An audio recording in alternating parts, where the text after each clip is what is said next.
안녕하세요. 스포츠 분석 전문가 천교수입니다.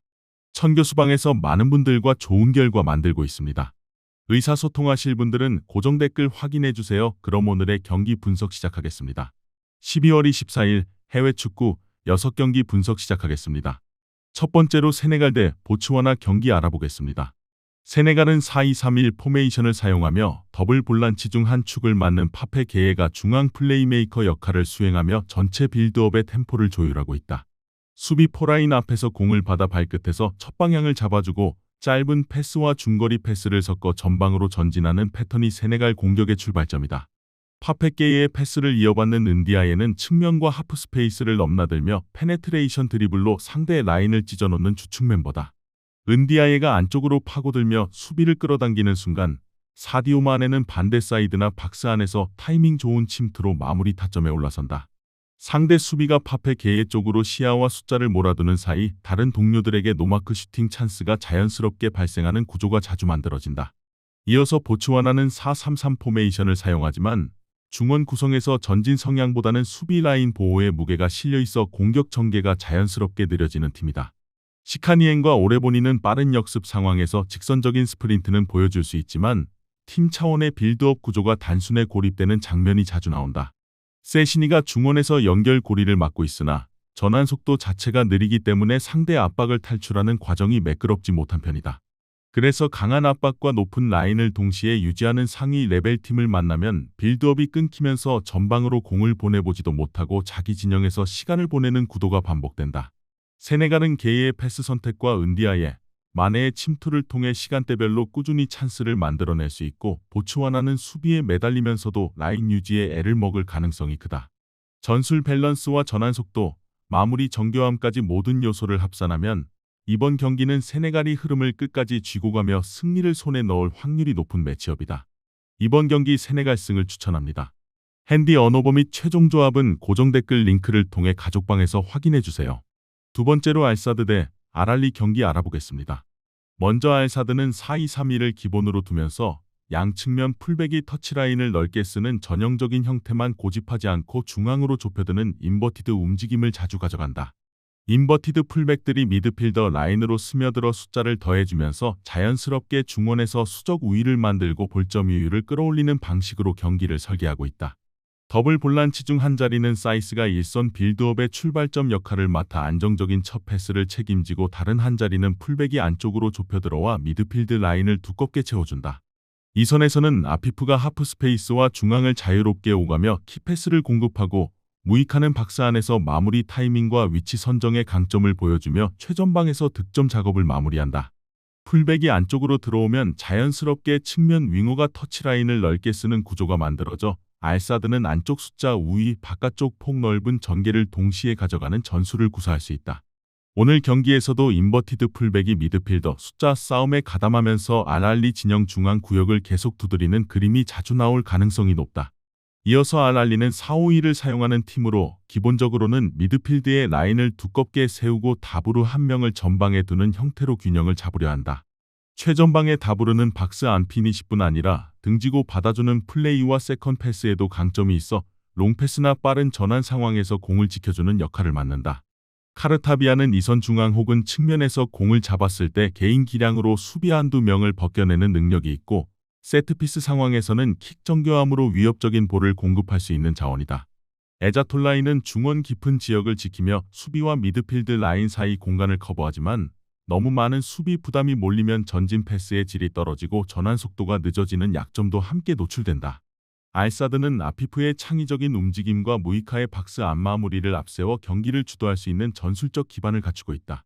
알알리는 버티는 힘은 있지만 전환 속도와 전개 루트가 단조로워 강한 점유형 팀을 상대로는 경기 내내 수비에 쫓기는 구도가 반복될 위험이 크다.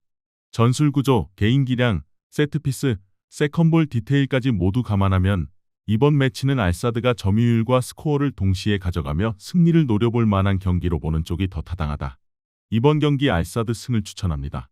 핸디 언어버 및 최종 조합은 고정 댓글 링크를 통해 가족방에서 확인해주세요. 세 번째로 나이지리아 대 탄자니아 경기 알아보겠습니다. 먼저 홈팀 나이지리아는 4-3-3 포지션을 기본 틀로 사용하며 넓은 측면 폭과 하프 스페이스를 동시에 활용해 전방 압박과 공격 전개를 묶어가는 팀이다.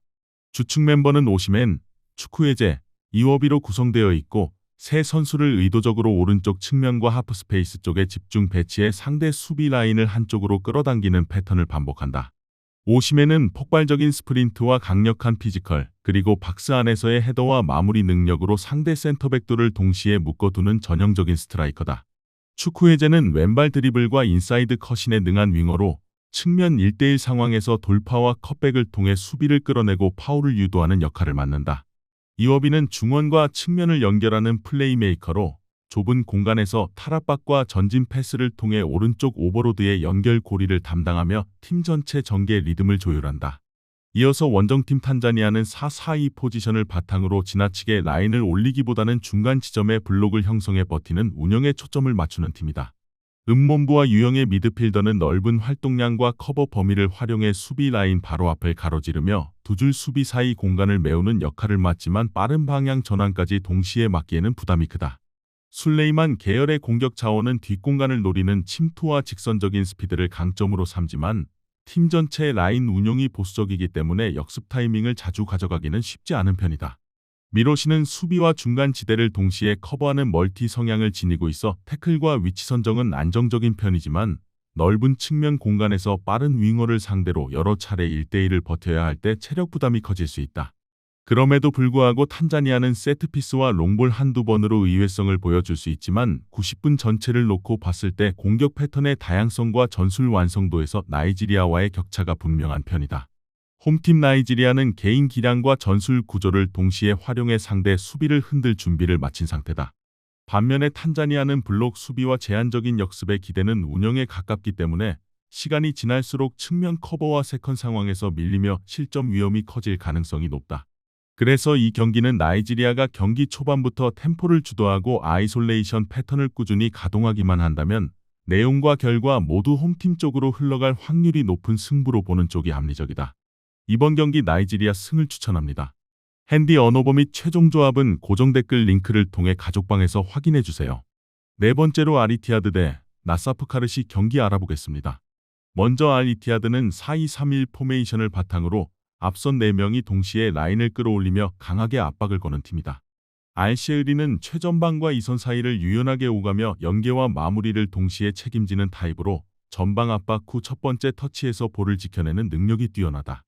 베르그비는 측면에서 드리블과 순간 가속으로 수비수를 정면으로 돌파하는 패턴을 즐겨 사용하며 안쪽으로 파고들어 슈팅 각을 만드는 움직임이 위협적이다. 아우아르는 이선 중앙에서 패스 선택지를 끊임없이 만들어내는 플레이메이커로 탈압박 이후 전진 패스를 통해 상대 미드필드 라인을 한 번에 가르는 역할을 맡고 있다. 알이티하드는 자신들이 해볼 만하다고 판단하는 상대에게는 라인 전체를 끌어올리며 높은 위치에서 전방 압박을 감행하고 그 지점에서 공을 빼앗은 뒤 곧바로 페널티 박스로 침투하는 전술을 완전히 몸에 익힌 상태다.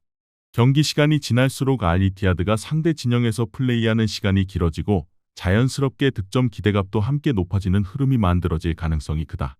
이어서 나사프카르시는 3백 기반의 3-4-3 포메이션을 사용하는 팀으로 수비 시에는 윙백이 내려와 5백 형태로 라인을 조이고 공격 전개 때는 측면에서 폭을 넓히며 역습 타이밍을 노린다.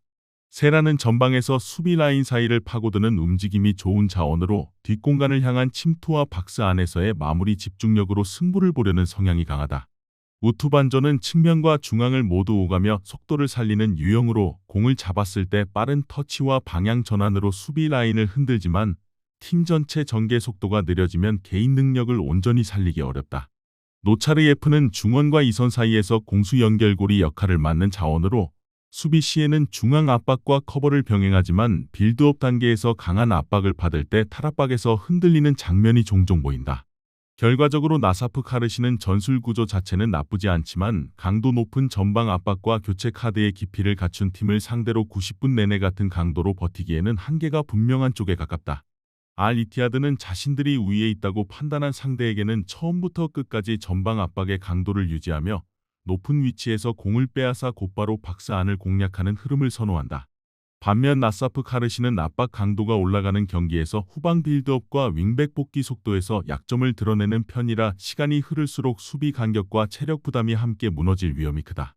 이번 경기 아리티아드 승을 추천합니다. 핸디 언오버 및 최종 조합은 고정 댓글 링크를 통해 가족방에서 확인해주세요. 다섯 번째로 튀니지 대 우간다 경기 알아보겠습니다. 먼저 튀니지는 4-2-3-1 포메이션을 바탕으로 더블 볼란치 위에 매부리를 세우고 중원에서 경기 템포를 조율하는 팀이다. 마스토리는 최전방에서 수비 라인과 라인 사이를 계속 파고들며 니어 포스트와 파 사이의 위치를 잡아 마무리 각도를 만드는 움직임이 돋보이는 스트라이커다. 사드는 측면에서 폭발적인 스프린트와 직선적인 드리블을 통해 1대1 돌파를 즐기며 안쪽으로 치고 들어오면서 슈팅과 크로스를 모두 가져가는 유형의 윙포워드다. 매부리는 이선 중앙에서 전진 패스와 볼 운반을 동시에 가져가며 압박 탈출 이후 전방으로 찔러 넣는 패스를 통해 공격의 방향을 한 번에 전환해주는 플레이메이커 역할을 한다.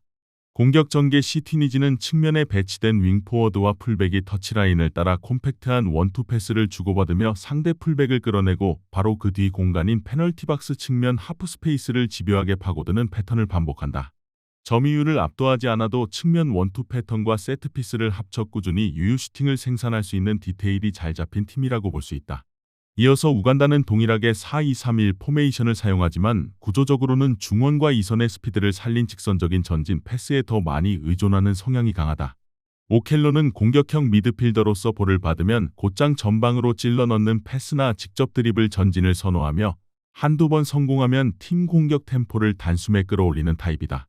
샘무가비는 측면과 중앙을 오가며 움직일 수 있는 공격 자원으로 뒷공간을 파고드는 침투 타이밍과 박스 안 마무리에서 강점을 보여주는 선수다. 아우초는 수비형 미드필더 자원으로 1차 저지선에서 태클과 인터셉트를 시도하며 미드필드 앞 공간을 넓게 커버하는 역할을 맡는다. 다만 우간다의 약점은 측면 수비 조직에서 자주 드러난다.